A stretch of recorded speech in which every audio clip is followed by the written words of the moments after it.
Assalamualaikum warahmatullahi wabarakatuh. Bismillahirrahmanirrahim. Alhamdulillahi rabbil alamin.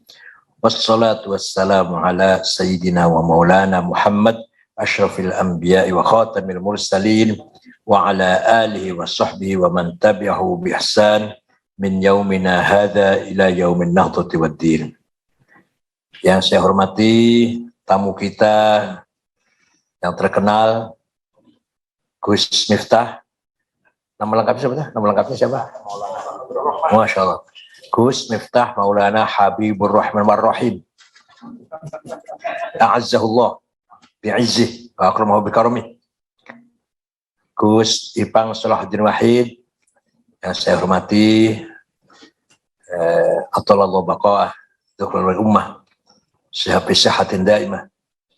Saudara Sekjen Gus Hilmi Faisal, Pak Eman Suryaman, Dr. Eman Suryaman, ada senior mantan Ketua Umum IPNU Gus Azwar Anas, mantan Bupati yang awet nom, awet muda,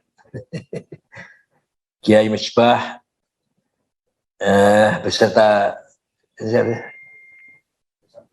Kiai enggak antum Asmui, Pak Asmui pakai masker jadi pangling. Ketua Lembaga Perekonomian, ada Dr. Sa'dullah Khatib ya, ada Sa'dullah Khatib Syuriah, luar biasa, dari Cirebon aslinya. Ketua Umum IPNU dan Ketua Umum PBNU, rekan-rekan semuanya yang mengikuti acara ini, baik langsung maupun tidak langsung. Malam hari ini kita tasyakur, merenungkan sedikit sejenak betapa besar nikmat Allah yang diberikan kepada kita semua dengan adanya Hari Santri. Hari di mana para santri dengan ulamanya, ya ulama ya santri, ulama dan santrinya, kiai-kiai dan santrinya sangat berperan besar dalam bersikap nasionalis religius menghadapi kekejaman atau kesombongan penjajah. Oleh karena itu, para santri dengan kiai-kiai harus diakui, mendapatkan pengakuan dari semua pihak bahwa beliau-beliau dengan santrinya mempunyai andil besar dalam membangun kemerdekaan Indonesia ini. Ada seorang wartawan Mekah namanya Dr. Thariq Shihab menulis buku judulnya Al-Haji Hashim Asy'ari Awwal Wadi Usul Istiqlal di Indonesia. Kiai Haji Hashim Asy'ari itu orang pertama kali yang meletakkan dasar-dasar kemerdekaan Indonesia. Bahasa Arab kecil di bukunya. Itu luar biasa pengakuan dari wartawan, seorang jurnalis dari Saudi atau dari Mekah yang mengakui betapa Mbah Hashim Asy'ari selama mukim di Mekah, setiap saat berdoa di makam-makam mustajab, selalu yang doakan hanya kapan Indonesia merdeka. Kalau kita kan kalau berdoa sana kan beda-beda ya. Ada yang ingin kaya, ada yang ingin naik pangkat, ada yang ingin apa lagi? Nambah. Kalau Mbah Hashim enggak, yang doakan kapan Indonesia merdeka. Sampai-sampai diakui teman-temannya semua yang sepantar itu, teman-teman sejawatnya, Hashim Asy'ari merupakan pemuda yang ideal, yang mempunyai cita-cita tinggi, yaitu ingin memerdekakan Indonesia. Mbah Hashim Asy'ari yang masih pelajar, masih santri itu sudah mempunyai idealisme yang sangat luar biasa. Oleh karena itu layak sekali lagi Hari Santri diakui oleh negara sebagai hari nasional, di mana peran santri dan para kiai sangat besar dalam menyikapi penjajahan Belanda atau Jepang. Di antara contoh betapa besarnya sikap santri, contoh yang gampang, ayah saya hidup bersama Belanda di zaman Belanda, tapi tidak satu kata pun bahasa Belanda dia tahu. Bahasa Belandanya selamat pagi nggak garuh, bukan tidak tahu, tidak ingin tahu, tidak ingin bisa, tidak mau bisa, saking bencinya terhadap Belanda. Jaket celana haram, pakai dasi haram, tidak pakai kopiah haram, Barang siapa tidak pakai kopiah tidak sah jadi saksi perkawinan. Masya Allah, saya begitu. Jadi saksi nikah, akad nikah nggak sah kalau nggak pakai kopiah. Itu rata-rata sementara ayah saya atau ada Nabil nggak, kakeknya Nabil itu teman kakeknya Nabil, Kiai Asrori itu sama lah seperti itu, kencengnya itu. Diakibatkan karena menyikapi penjajah, bukan betul-betul haram ada dalilnya, bukan, tapi karena sangat didorong dengan anti koperasi yang maksimal terberada. Oleh karena itu layak sekali lagi peran santri, peran ulama kita peringati, dan alhamdulillah di era Presiden Jokowi diresmikanlah Hari Santri yang tadinya maunya tanggal 1 Muharram.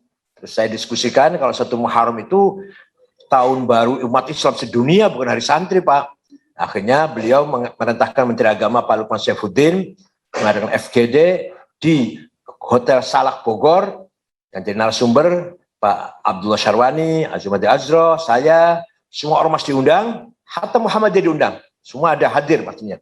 Dan semua akhirnya sepakat bahwa Pak Hidayat Nur Wahid, bahwa Hari Santri adalah tanggal 22 Oktober, di mana di hari itu 76 tahun yang lalu Hadratus Syekh Hasyim Asy'ari mengeluarkan fatwa resolusi jihad, yaitu membela tanah air hukumnya fardhu ain. Barang siapa mati demi tanah air mati syahid. Man mata li ajli watanihi mata syahidan wa man khana li watanihi halalun damuh. Barang siapa berkhianat terhadap tanah airnya menjadi mata-matanya Belanda atau Jepang, boleh dibunuh hal darahnya. Tapi nggak mengkafirkan, nggak bilang kafir, nggak, hanya boleh dibunuh orang yang berkhianat terhadap tanah airnya. Itu resolusi jihad tahun 22 Oktober disepakati disetujui oleh semua yang hadir waktu itu di Hotel Salak. Begitu mau dekat mau diumumkan, Muhammadiyah tidak setuju dengan alasan akan menimbulkan polarisasi. Nanti ada santri, ada non santri di saat-saat negara butuh persatuan. Ya saya jawab kepada Pak Jokowi, Pak, ada hari Ibu Kartini nggak ada, Pak, nggak ada hari di Jalan Sudirman, nggak apa-apa. Ada hari guru, nggak ada hari murid. Ada hari ibu, nggak ada hari bapak, nggak apa-apa tuh, nggak bikin menyebabkan pecah, nggak apa. Sudah terus berlangsung. Alhamdulillah. Dilalah itu apa? Dilalah apa? Kepresnya itu nomor 9 tahun 2015 itu, nomor 9. Kemudian 9 Muharram waktu itu di Istiqlal itu 9 Muharram, ya Allah luar biasa. Jadi keramat juga bintang 9 Bismiftah, ya Allah luar biasa. Enggak guyon, betul. Oleh karena itu, mari kita bersyukur pada Allah, mari kita panjatkan puji kepada Allah bahwa kita bangsa Indonesia mempunyai karakter, punya kepribadian, yaitu kepribadian santri, the good moral, yaitu moralnya santri yang ahli ibadah, religius, amanah, jujur, santun, berakhlakul karimah. Itulah santri. Ini merupakan khazinah atau hazanah syiariyah. Kita ini kaya dengan beberapa kekayaan. Sarawat, kita ini kaya dengan beberapa kekayaan, Gus. Pertama, sarawat istimaiyah, kapital sosial. Kekayaan masyarakat yang luar biasa kita ini. Bagaimana masyarakat bergantung dengan kiai, bergantung kepada kiai. Apa kata kiai? Dari sejak nikah, panggil kiai. Kemudian selamatan hamil 7 bulan, kiai. Lahir, ngasih nama, akikah, kiai. Sampai menikah, sunat, kiai. Nikah, kiai. Mati, kiai. Ya Allah, luar biasa. Kiai walhal semua tuh rujukannya kiai. Bersandar pada kiai. Dari nikah sampai hamil, sampai melahirkan, sampai menyunati, sampai menikahkan anak lagi, atau sampai menikahkan cucu lagi, mati, semua itu kiai. Ini harus kita pelihara. Harus kita pegang erat-erat. Orang yang tidak senang pada kita pasti hasud, iri. Kiai nggak ada apa-apanya, gitu-gitu aja kok diikutin. Hanya gitu-gitu aja kiai kan. Alas, sarungnya cap gajah duduk, bajunya kokoh, sorbannya sejak pulang umroh nggak pernah dicuci, minyak wanginya misik, aduh, sandalnya lili, rokoknya cap jarum coklat. Tasnya itu Gus, bukan ecolak atau desi, bukan, di pojok ada tulisan musyawarah majelis ulama.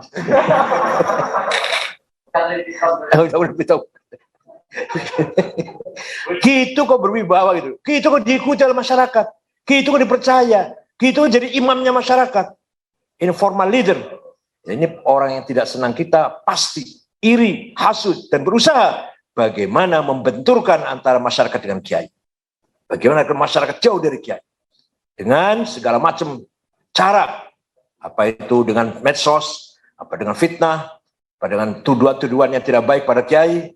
Itu semuanya dilontarkan bagaimana memisahkan kedekatan antara masyarakat dengan kiai. Ini kewajiban kita, terutama adik-adik IPNU PPNU, terus jaga ya, kapital sosial ini sangat mahal, yang tidak dipunyai oleh kelompok lain.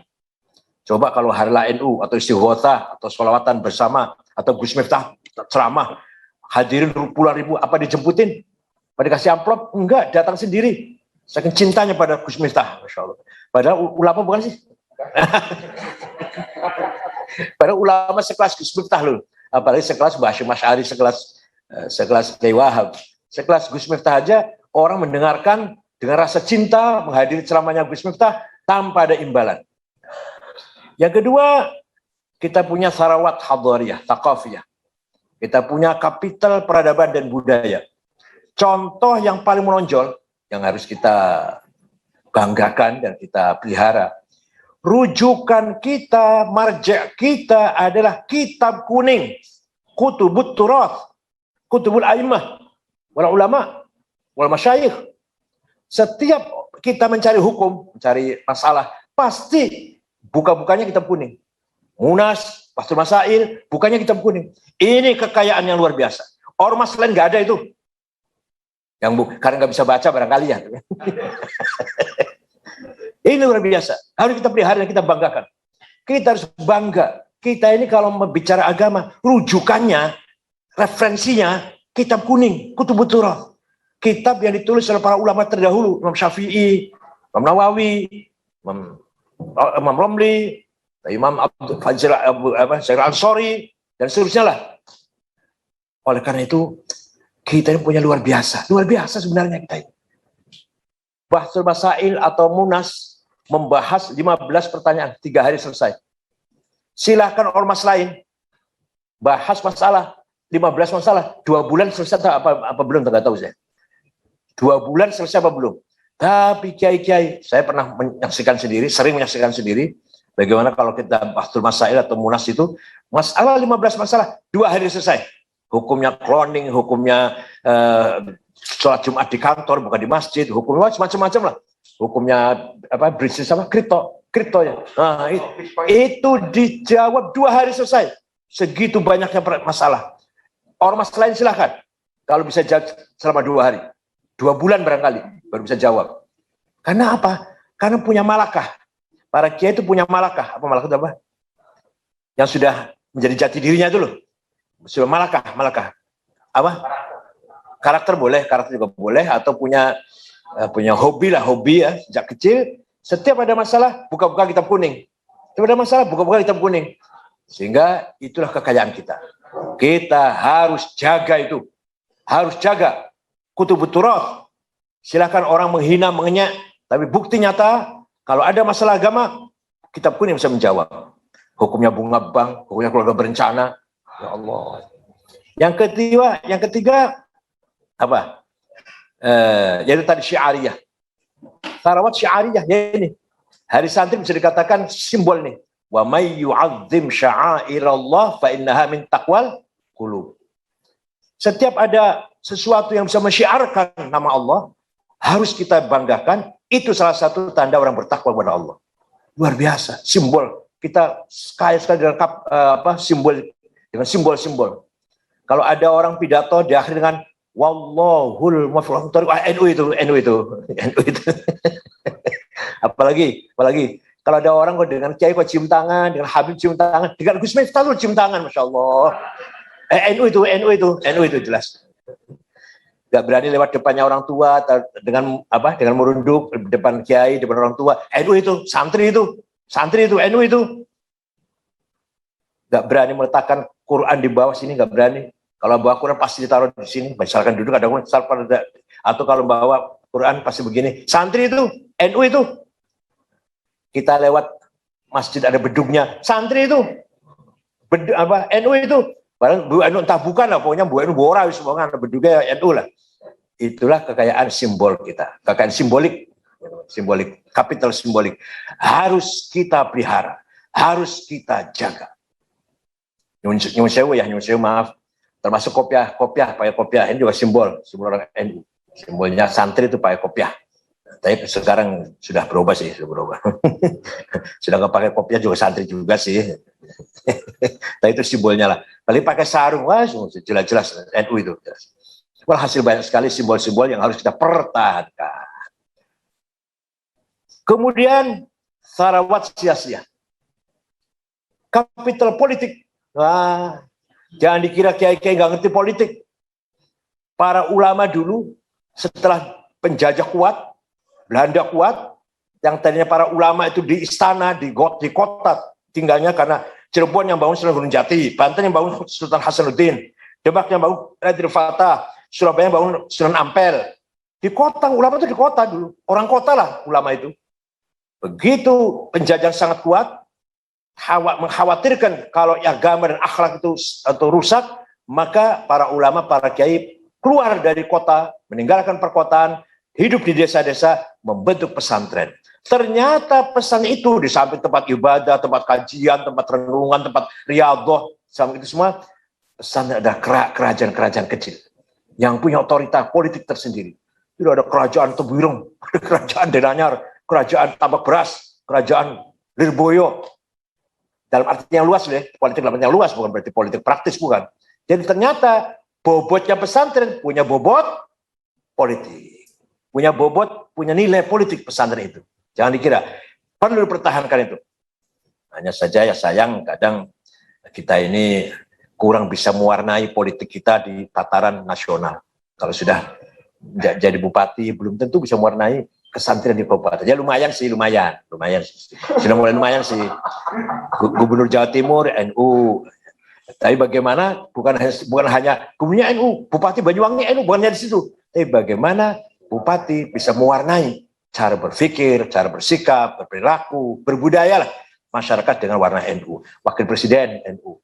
Nah, bagaimana wakil presiden lebih lagi berperan meng-NU-kan masyarakat.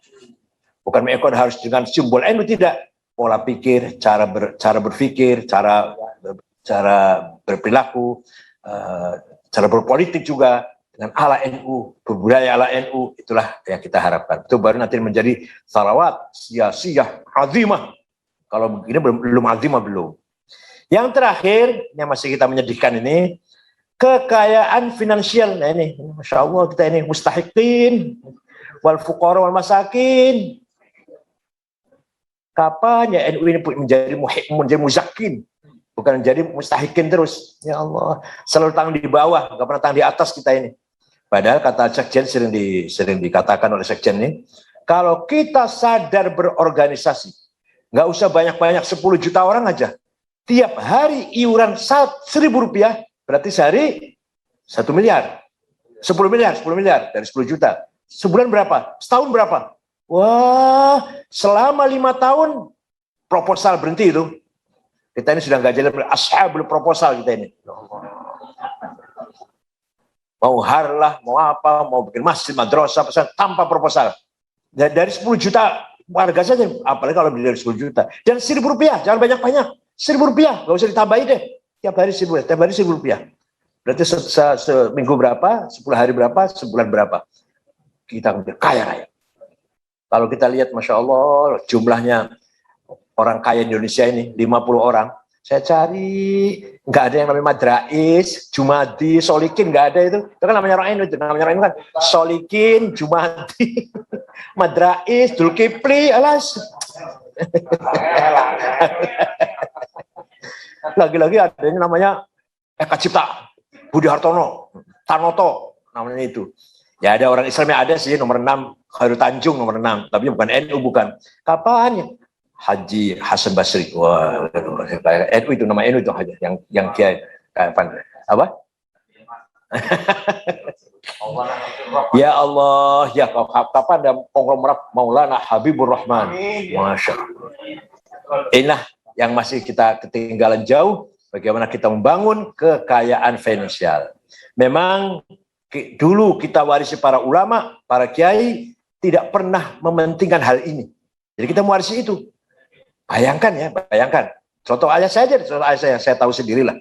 Pagi sampai malam ngajar, nggak pernah cari duit tuh. Jam 9 ngajar Fathul Mu'in, sampai zuhur ngajar Alfiyah sampai asar Latiful Isyarat, pada maghrib libur atau istirahat, pada isya Fathul Wahab, Fathul Qorib, atau kalau malam Jumat ikut berjanji dengan santri-santri. Kapan cari uangnya itu? Kapan mikirin uangnya itu? Mikirin cari uang nafkah supaya membangun ekonomi, nggak ada. Agenda ekonomi itu nggak ada. Kalau kita lagi duduk-duduk ya, kita duduk-duduk itu tidak pernah mengatakan kamu nanti makannya dari mana. Nggak pernah tuh. Ayah saya tuh, anak ayah saya itu 5 laki semua. Jadi anaknya ayah saya itu 5 laki semua. Itu kalau lagi pas bareng-bareng, nggak pernah tuh menyinggung. Kamu nanti kalau nanti besar dari mana rezekinya? Nggak ada. Kamu harus pinter, kamu harus benar, kamu harus jadi ulama. Itu ya itu selalu pesan. Tapi kamu harus cari uang. Nggak pernah tuh. Ya Allah. Akhirnya jadi kayak gini nasibnya nih, kayak gini jadi nasibnya. Seperti saya ini. Contoh lagi, Mbah Bisi Samsuri. Jadi anggota DPR RI itu 25 tahun berapa? Sejak Partai NU, P3. Coba lihat, apa ada perubahan rumahnya? Ada perubahan penampilannya? Sangat sederhana. Ini mbahnya Pak Muhaimin, mbahnya Pak Syukur Yusuf, ini mbahnya. Ya emang orang sederhana sekali. Bukan orang kaya, bukan. Kalau Mbah Wahab, orang kaya. Kiai kaya kalau Mbah Wahab. Kalau Mbah Hashim, Kiai kaya juga Mbah Hashim. Tanahnya banyak, luas, sawahnya luas. Kalau Kiai Samsuri, bukan. Kiai yang pas-pasan lah. Tapi pada jadi anggota DPR 20 tahun lebih. Nggak berubah tuh hidupnya. Dan kayak itu Masya Allah. Sehingga akhirnya mewariskan kepada kita ini seperti itu. Seperti inilah keadaannya. Kita ini sama sekali belum familiar dengan bagaimana cari uang. Coba Pak Haritanu pernah 1 minggu bisnisnya untung 500 miliar. Kok aku orang mudeng piye cara? Mudeng buat sampean. Sampean. Lah enggak sampean mudeng buat. Untung 5. Kalau saya mudeng aja enggak. Paham aja enggak gitu. Mengerti aja enggak? Gimana? Kayak Gus Ipang paham gitu. Kalau saya enggak paham tuh, ada orang 1 minggu untung 500 miliar. Itu enggak paham tuh. Piye carane, piye dalane gitu loh. Ya Allah. Inilah yang masih ketinggalan dari sisi kita. Padahal jelas kita harus kaya. Sayyidina Utsman kaya. Sayyidina As-Sa'd bin Waqqas kaya. Syaikhul Qadir Jilani kaya. Abil Hasan Asyadzili kaya. Kiai yang kaya, ulama-ulama yang kaya. Abil Hasan Asyadzili kaya. Penampilannya mewah, bajunya bagus, baunya harum. Kereta ditarik 2 kuda, kereta kendaraannya itu. Rumahnya seperti villa. Ada yang tanya muridnya, Syekh pada Abil Hasan Asyadzili ini. Abil Hasan itu Tariqat Syadziliyah, yang punya Hizb Nasr. Gurunya namanya Abdul Salam bin Mashish. Itu di kota Tituan, Maroko. Gurunya Abdul Salam bin Mashish, Syu'aib Abu Madan Al-Ghaus. Kemudian di Abu Ahran Al-Jazair. Ada yang tanya, Syekh, antum ini panjenengan ini waliullah. Kok penampilannya mewah. Tapi ya, yang lain-lain kok nyemprul. Kayak yang lain nyemprul, menyedihkan ke antum mewah sekali. Jauhnya gimana jamnya? Libasi yakul. Pakaian yang saya pakai bisa ngomong. Pakaian yang saya pakai ini bisa ngomong. Ngomongnya gimana? Ana ghani fala tarhamuni. Saya kiai kaya, nggak usah kamu amplopin.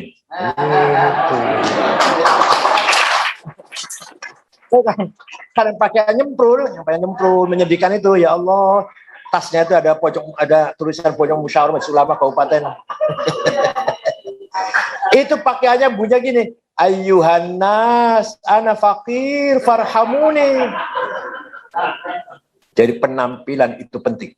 Penampilan itu juga penting. Walaupun tidak paling utama, tapi penting juga penampilannya. Keren, jangan. Supaya kita besar hati. Jangan minder di depan orang lain. Itu loh. Masya Allah, kadang kita lihat kiai-kiai di daerah itu, ya Allah, menyedihkan sekali. Ya gimana? Kiai Banyuwangi melarat apa setelah bupatinya Nazwar terus kaya-kaya Pak? Ada peningkatan? Nah ini. Ya, perlu kita pikirkan bersama. Insya Allah hari santri kita peringati dengan membawa barokah untuk kita semua, taufik dan hidayah. Taufik datangnya dari khawatir uluhiyah, dan limpahan illumination dari Allah, namanya taufik dan hidayah. Kalau ilmu laduni atau ilmu kecerdasan, ilham, tak khawatir malakutiyah, dari malaikat. Nah, kalau yang dari hawa nafsu, khawatir nafsannya, kurang rentai. Orang rentai. Yang terakhir, khawatir syaitoniyah atau iblisiyah, bisikan setan. Yang terakhir. Mudah-mudahan kita semua di hari santri ini mendapatkan khawatir ilahiyah dan khawatir malakutiyah. Syukran wa dumtum fil khairil barakati wan najah wa tahfadzukum jami'an wa ya'khudh bi aydikum fi shalah wal khair wallahul muwaffiq lakum at-thariq. Assalamualaikum warahmatullahi wabarakatuh.